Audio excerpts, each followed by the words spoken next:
کو چاہ رہا ہوں کل میری بڑی کھل کے باتیں ہوئیں، فواد چودھری میرے شو میں آئے ہوئے تھے اور دیکھیں ہم جو مرضی بات کریں، گراؤنڈ ریالٹیز دو ہیں اس ملک میں، ماضی میں بھی عدلیہ اور اسٹیبلشمنٹ، یہ دو فیکٹر بڑے امپورٹنٹ رہے ہیں جو پولیٹکس کو خد و خال پہ بڑا اثر ہوتا ہے۔ جی بھٹی صاحب، طاقتور لوگ ان کا بالکل ہم بات کرنا چاہتے ہیں، ہمارے سے کوئی بات نہیں کر رہا، ہم کیا کریں، ہم وہاں جا کے بیٹھ تو نہیں سکتے، صدر صاحب کو شاید پھر رول ادا کرنا چاہیے۔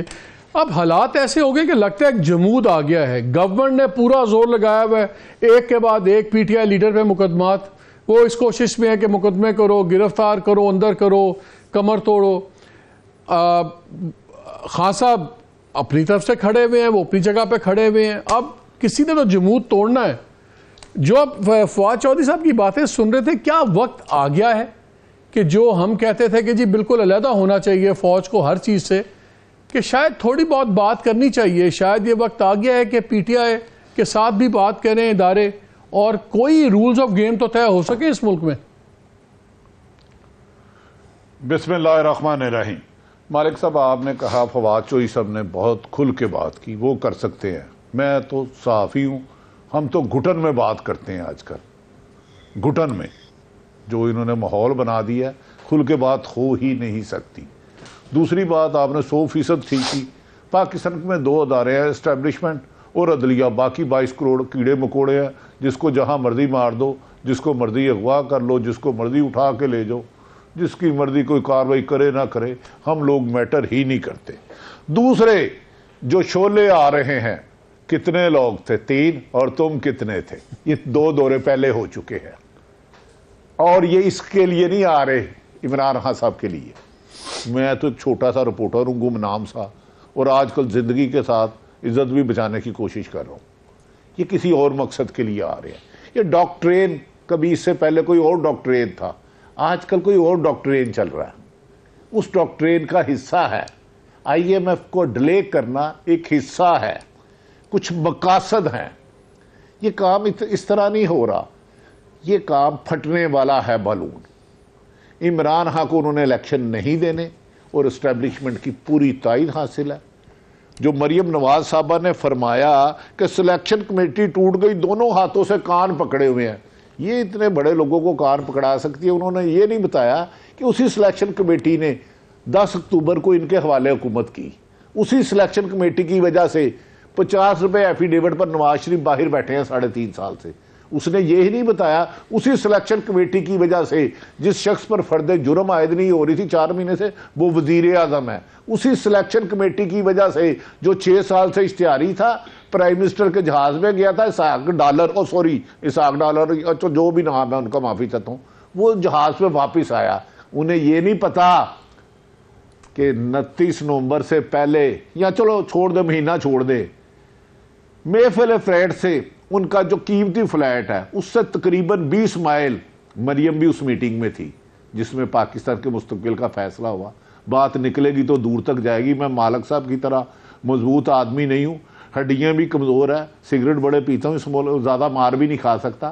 باقی حصہ مظہر صاحب سے لے، یہ ابھی تو ڈاکٹرین شروع ہوئی ہے، اس کا ڈراپ سن مجھے عمران خان صاحب کو جلد الیکشن ہوتا ہوا نظر نہیں آتا۔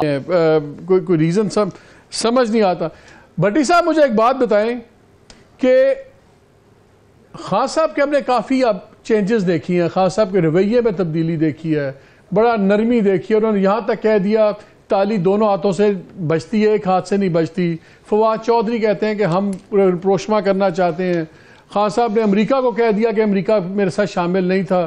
سارا ملبہ انہوں نے ایک سابق آرمی چیف پہ ڈال دیا، اور اب وہ بار بار کہتے ہیں کہ اسٹیبلشمنٹ صرف آرمی چیف ہوتا ہے، یعنی کہ وہ شخص کے ساتھ فرد واحد سے اپنا جھگڑا رکھ کے بیٹھ گئے ہیں۔ انہوں نے کہا میرا اداروں سے کوئی نہیں ہے۔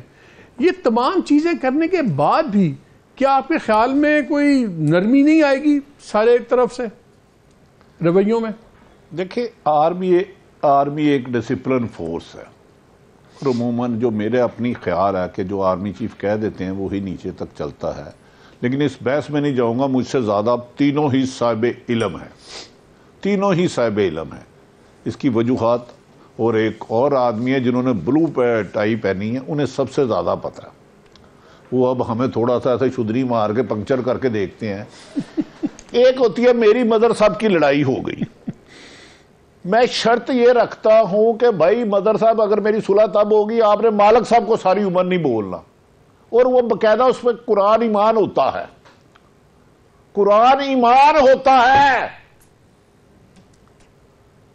اس شرط میں کچھ معاملہ طے ہوتے ہیں. مجھے ایک بات سمپل بتا دیں.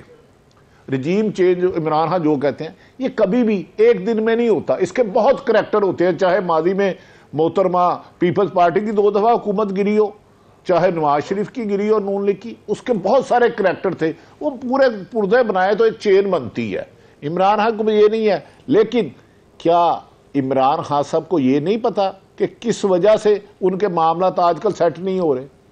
ایک ہوا تھا ریجیکٹڈ, ایک روکی گئی تھی چیز, وہ کیا ہوتا ہے, وہ D G I S I کی. آپ کو یاد ہوگا ایک باجوہ صاحب کو ویسے اب سیاسی جماعت بنا دینا چاہیے. جتنا وہ اپنے بارے میں خبریں کالم لکھواتے ہیں نا, تو بہتر یہ ہے کہ انہیں ایک سیاسی جماعت بنا لینی چاہیے. 2 سال انتظار کر لیں, فی الحال ٹویٹر پہ بنا لیں.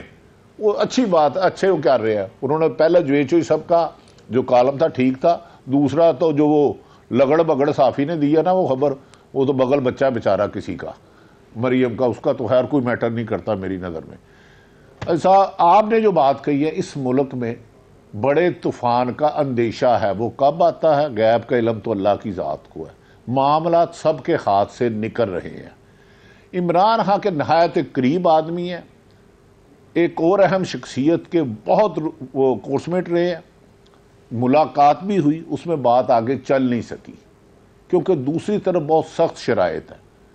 ہاں اکانومی ملک کی نہیں چل رہی, سیاسی عدم استحکام ہے, اور یہ جو شعلے آ رہے ہیں یہ کچھ شعلوں کو بجھانے آ رہے ہیں جو کسی ملک کا تحفظ تھا.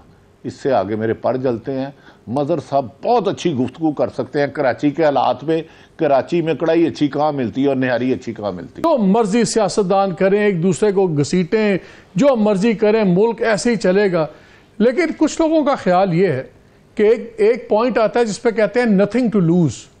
جب خزانے میں ویسے ہی 2 ہفتوں کے پیسے پڑے ہوں اور آپ کے پاس کوئی پیسہ نہ ہو, آپ کو دنیا پیسے نہ دے رہی, اور بالکل آپ کے پاس نہ پلان نظر آ رہا ہے, نہ پولیٹیشنز آپس سے باتیں کر رہے ہیں, نہ گورننس ہے, نہ پلان ہے, تو پھر انتہائی سچویشن کے اندر تو کوئی بھی آ جائے اور اگر وہ ایک سینس آف سٹیبلٹی لے آیا تو شاید دنیا اس سے بات کر لے. دنیا اس وقت نہ خان صاحب سے بات کرنے پہ رضامند نظر آ رہی ہے, نہ ان لوگوں پہ نظر آ رہی ہے جو ہمیں تاثر ملتا ہے. تو کیا ہم اس سٹیج پہ پہنچ گئے ہیں جہاں پہ اداروں کے پاس بھی یہ مجبوری ہے کہ ٹھیک ہے یار ہمیں اس سے نیچے کیا جائیں گے, 2.9 بلین ہے, 2 ہفتوں بعد یہ بھی ختم ہو جائے گا, تو ویسے بھی موت ہے. سو مائٹ ایز ویل دیکھیں کیا ہوتا ہے. کیا پولیٹیشنز اس نہج پہ لے جا رہے ہیں بات کو؟ دیکھیں مالک صاحب, بڑی بدقسمتی ہے مسلسل, بلکہ خوش قسمتی ہے. تیسرا تسلسل ہے جمہوری حکومت کا, کوئی ڈکٹیٹر نہیں آیا. لیکن ہمارے سیاستدانوں نے بدقسمتی ہے کچھ نہیں سیکھا. سجنا ہے محفل ایسا تیرے لیے سجائیے. اب یہ کام کوئی کروا رہا ہے, کوئی کروا رہا ہے. اب بند گلی میں آ چکے ہیں آپ. یہ حادثہ ایسے نہیں ہو رہا, سیاستدانوں نے نہیں سیکھا. اگر اب خدا نہ خواستہ سیکورٹی آپ سیف نہیں ہے, معاشی طور پر تباہ ہو گیا ہے, اخلاقی طور پر تباہ ہو گیا ہے, سیاسی دشمنیوں کو ذاتی دشمنی میں بدل دیا گیا ہے, دہشت گردی عروج پر ہے, تو ملک اس کو ختم تو نہیں ہونے دینا. کچھ نہ کچھ اداروں کو رول ادا کرنا ہوگا. اور میرا خیال ہے وہ سٹیج آ چکی ہے اور اس کے لیے بڑی محنت کی گئی ہے. یہ غلط بات ہے جب بھی کوئی تیسری چیز آتی ہے وہ جن سے پوچھ کے آتی ہے ان سے بات چیت چل رہی ہے بیک ڈور. وہ کب فائنل ہوتی ہے مجھے نہیں پتا, بدقسمتی ہے. لیکن جو آپ نے کہا کہ ملک احمد خان صاحب عموماً بہت دھیمے لہجے میں بولتے ہیں, وہ ہمیشہ دھیمے لہجے تھے. آپ کے ایک نیلی ٹائی والے بڑا ہینڈسم جوان ہے, بڑا خوبصورت, ان کے ایک دوست ہے, یہ ان کے آگے کچھ اگلے مین تھے ادھر ادھر کرنے والے. ان بیچاروں نے شیروانی سلائی ہوئی تھی, حمزہ وزیر اعظم وزیر اعلیٰ بن گیا. اب وہی شخصیت, اہم شخصیت جو لال نیلی ٹائی والے سے مشاورت کرتے تھے 2-2.5 گھنٹے, انہوں نے ایک بندے کے گھر گئے, مجھے اس معاملے میں ریسکیو کرو. اس اہم ترین شخصیت نے کہہ دیا معافی چاہتا ہوں,